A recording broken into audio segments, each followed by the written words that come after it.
Hey guys, so I wanted to do a video showing some stuff from Collar, Sleeve, and Keymaster, a really basic series that I think works really well from here. Before I get into the content, as always, if you guys like the video, please like it, helps a lot in promoting it, all right? So let's go. Okay, so we're gonna start in collar sleeve with the foot on the hip, right? So I could be doing this with a left hand on the sleeve or a right hand on the sleeve. You can play this on either side. So we're just gonna assume that I have collar sleeve with the left foot on the hip right here, and you can mirror everything on the other side if you want. So one thing that often happens when I get collar sleeve with the foot on the hip, actually real quick before I go into that, support with the elbow and knee. Often when you're playing collar sleeve on the left side, the guy's gonna have his elbow and knee connected, right? Because most people right leg lead. So that's usually where I'm doing like a De La Hiva hook or a lasso and I'm attacking like this. But you'll fight some guys where they step back with their leg maybe and they leave this hip open and then we start playing collar sleeve with our foot on the hip and the foot in the bicep, okay? But if a guy's strong right leg leading, sometimes it can be kind of hard to get that foot on the hip, okay? And there's ways to set that up. Or if you strong right legs leads, then if I play it on the other side, turn this way, then if I play collar sleeve on the other side, usually that hip is gonna be open because it's the far side. So I could go foot on hip, go here, and you can get to it either way. So basically either way, we're starting with collar sleeve and the foot on the hip. So let's just start here. So yeah, so I have the foot on the hip here like this. Go back this way, just a little bit more even. Okay, so I have the foot on the hip here. So from the foot on the hip, often I'm looking for some kind of triangle or omoplata. So a lot of times I'll like center up here and I can turn this into an omoplata, or if he lets go or if I off balance him, I can go for a triangle. But one of the most common defenses guys is gonna do is they're gonna pull their elbow tight, right? Circle that way just a bit, perfect. Yep, so they're gonna pull their elbow tight. So when they pull their elbow tight, this is what makes a Keymaster hook, stand up just a little bit. Okay, this is what's gonna make a Keymaster hook really strong. If his leg is straight as a board, there's no Keymaster hook. It's gonna be really weak. So in that case, foot on the hip is way more effective, and also triangles are really easy because there's a huge gap here, right? But the more the guy bends the knee, the stronger the Keymaster hook is. Leave your arm in the air real quick. Yeah, see this Keymaster hook functions by me pulling my knee down and kind of gives me like lift with my hip by pulling down, and it's gonna make it really easy to sneak underneath, and we can use this to start creating off balances, and that's the attack that we're gonna do, which is gonna segue into ankle lock, triangle choke, and matrix. Okay, so we're back here, so let's get this way a bit because I know we're gonna end up going that way. So we're here, I'm like this, I go for collar sleeve, he pulls the elbow tight. So I could do this while holding the sleeve, but we're gonna make it way easier. I'm gonna let go when I'm here, I'm pulling my arm out this way, and I'm gonna swipe this ankle. Once I swipe this ankle, I'm gonna pull down with this Keymaster hook on his thigh here as I dip my knee underneath his thigh. So it'll look like this here. While I pull here, it's really easy to pull the collar this way, and I lift with this right foot here to create off balance overhead. That's gonna bring him out here. Now there's a lot of different options I can do when I'm pulling him out, and there's a lot of different responses he can have. Okay, so I'm gonna give you what I think are the three primary. The first one I really like is when I bring him forward here, if he double hand posts and you have the angle, you can shoot for a triangle real easy on this, okay? So go back up again.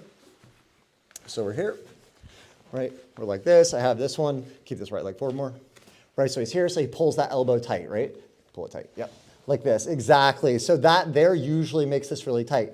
I catch here, I pull, dip under, right there when he goes out, I shoot through for that triangle choke, okay? So that's the first attack series from this sequence. Okay, the second attack series from here will be like this. He's here, like this. So now, same thing, I'm gonna grab here, I'm gonna pull under and bring him out this way, and now he drops to his knee. Right here, it's really easy to switch in for this ankle lock, okay? I'm not gonna go super in depth on the ankle lock. I've done videos on it before. I'll probably do another one soon.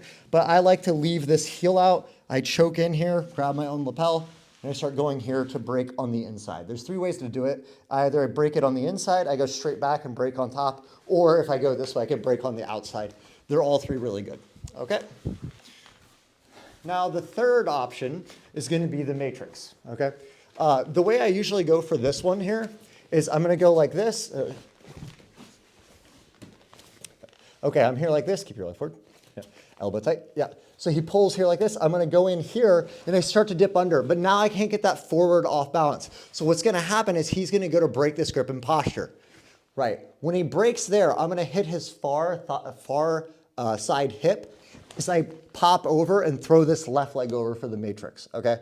This foot catching the far hip is really important because it prevents him from stepping forward, or it makes it at least much harder for him. Once I hit here, I'm gonna catch this hip with my left hand. My right foot can now go on the floor, and I shrimp out to come around behind, and I pull for the back, okay? So we try it from another angle. Here, okay, again, we got the collar sleeve, foot on the hip here, like this, right? So I pull myself close, I catch that ankle, and I start dipping under. I try to take him forward, but he kind of gets his balance back, maybe even tries to break the collar grip. Boom, I clip over here, catch the hip. Once I catch this hip, it's hard for him to step back forward because I'm pulling his balance back. I can even block this leg sometimes, shrimp out, come around behind, and start going for the back, okay? So there's a lot of different variations you can do with the Keymaster hook. And again, I call it the Keymaster hook. You can say Keymaster guard as well, but I think it's similar to like a De La Riva hook versus a De La Riva guard. If you've ever seen any of my videos about that, go up again real quick. We'll just talk about the Keymaster hook. Okay, so we're gonna Keymaster this one. Okay, so a Keymaster hook, right, is basically anytime you have your knee angled downward with your knee on the inside of their thigh and your foot pulling down on the thigh. That is a Keymaster hook, right? Now, when we say Keymaster guard, I would say that's more of a broad definition for any guard using this hook.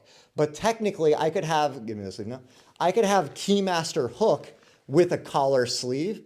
I could have the Keymaster hook with collar and ankle. I could have collar and an underhook. I could have cross sleeve. Like I could be playing cross sleeve De La Riva, put my foot on the hip, push out, and look, now I'm using a Keymaster hook, okay? So just that concept of a Keymaster hook as a distinction between the Keymaster guard. Because I know it's like a small semantics thing, but it helps a lot with understanding the position. Because you can be playing a lot of positions with the foot on the hip and understand that you can use that Keymaster hook, right? But if you kind of think of it as just one guard, then you could get confused because how you use the Keymaster hook in the collar sleeve is going to function quite a bit different than how it works if you have the cross sleeve in the ankle and the Keymaster hook, okay? So I can do some more videos on this topic as well, but I think that series right there is very easy if you've never used the Keymaster hook before. It's a great intro series for anyone to use if you have a basic collar sleeve system with that foot on the hip, because you can attack the triangles, the omoplatas, and all that stuff. And when the guy pulls the elbow tight, you just swipe the ankle, pull yourself under, and set up all of those attacks. Okay, guys, if you have any questions or comments, please let me know for a future video. As always, if you like the content, please like and subscribe. Thanks a lot.